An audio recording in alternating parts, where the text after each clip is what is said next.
Good morning everyone. This video is for the students of class 11, subject economics. In this video we are going to continue our chapter number 11, that is theory of supply, in which today we will discuss our topic price elasticity of supply. Okay, and this is our lecture number 5 for this chapter. So basically, what do you mean by price elasticity of supply? It means it helps us to measure the degree of extension and contraction of supply in response to a change in own price of the commodity. Okay, so law of supply helps us in knowing whether there is increase or decrease in supply of a commodity.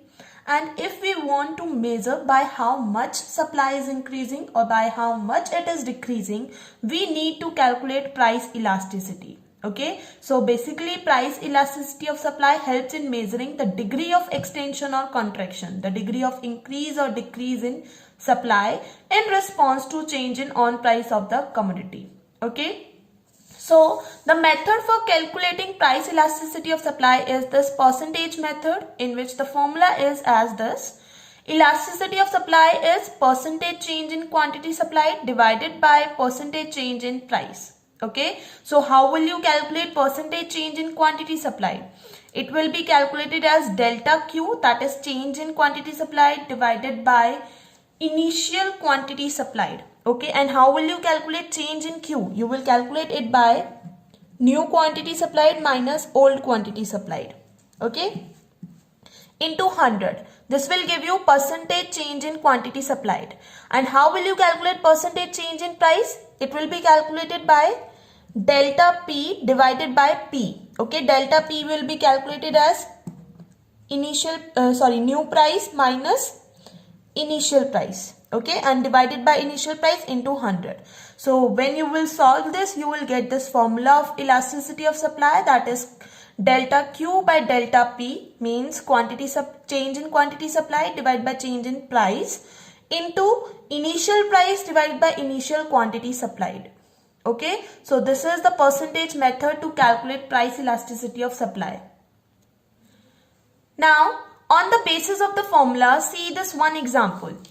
The example says that a producer offers to sell 400 units of a commodity when its price is rupees 10 per unit. Okay, so initial quantity supplied is 400 and initial price is rupees 10. Okay, so here I have written initial quantity is 400 and initial price is rupees 10. While only 200 units were offered if price reduces to rupees 5 per unit, means new price is rupees 5 and new quantity supplied is 200. So here I have written new quantity supplied 200, new price rupees 5. From here I will calculate delta Q by Q1 minus Q, that will give me 200 minus 400 is equal to minus 200, and delta P will be P1 minus P, that means new price minus initial price, that will give me minus 5. Okay, when I will put them in the formula, it will be like this. Formula is elasticity of supply is equal to delta Q by delta P into P by Q. Okay, so delta Q is 200, change in quantity supplied. Delta P is change in price, that is 5, minus 5. Okay, so into P by Q, that means original price divided by original quantity supplied. So we will get this one. So when you will solve this equation, you will get 1 as elasticity of supply. Okay. Now the next topic is factors affecting elasticity of supply. Means what are the factors that affects the elasticity of supply? The first factor is nature of inputs used. Okay, so whatever nature of inputs we are using in the production of a commodity, that will affect the elasticity of supply. How? See, if we are using the inputs which can be easily available to us, okay, then we can easily change our supply, we can easily increase or decrease the supply. So in that case, if nature of inputs are easily available, in that case supply will be elastic.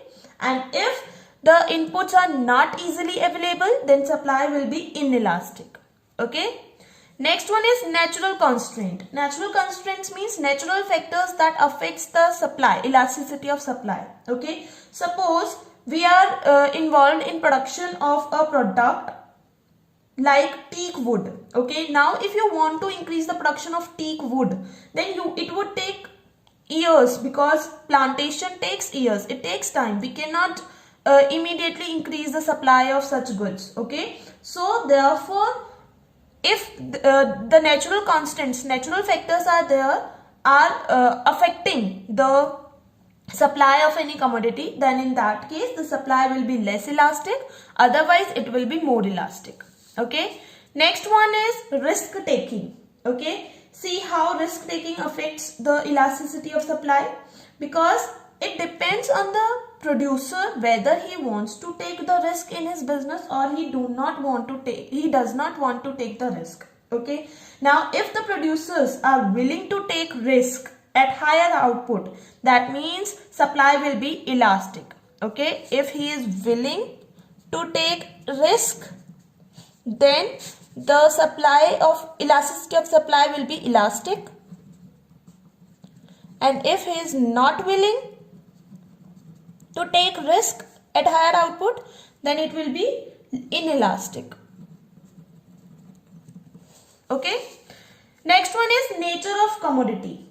See, there are many kinds of commodities. Okay, one kind of commodity is perishable goods. Okay, we know that we cannot hold perishable goods, we cannot store those goods. Okay, so for perishable goods, elasticity of supply will be less, and for durable goods it will be more. Okay, next one is cost of production. Now, how cost of production affects the elasticity of supply? See, supply will be less elastic in case increase in production causes a substantial increase in cost of production. What does it mean? It means that if you are increasing your production capacity, okay, if you are increasing the production of a commodity, and along with increasing production, cost of production is also increasing, then in that case the supply will be less elastic. Okay, and if you are increasing production but cost of production is not increasing at that level, then the supply of that commodity will be less elastic. Okay, next one is time factor. If we are talking about longer time, then it is easy for us to increase the supply because factors can easily be available. So for longer time, the supply will be elastic, and for short time period, supply will be inelastic, because in short time period we cannot increase the supply so frequently. Okay, the last factor that affects the elasticity of supply is technique of production. Now, if in production of a commodity you are using a complex and expensive technology, okay, then it would be difficult for us to increase or decrease the supply. Okay, so basically to increase the supply, it would be difficult for us. Okay, so in that case, supply will be less elastic. Otherwise, it will be more elastic. Okay, so I hope you have understood these factors affecting elasticity of supply. So now your homework is that you have to do the numerical problems given at back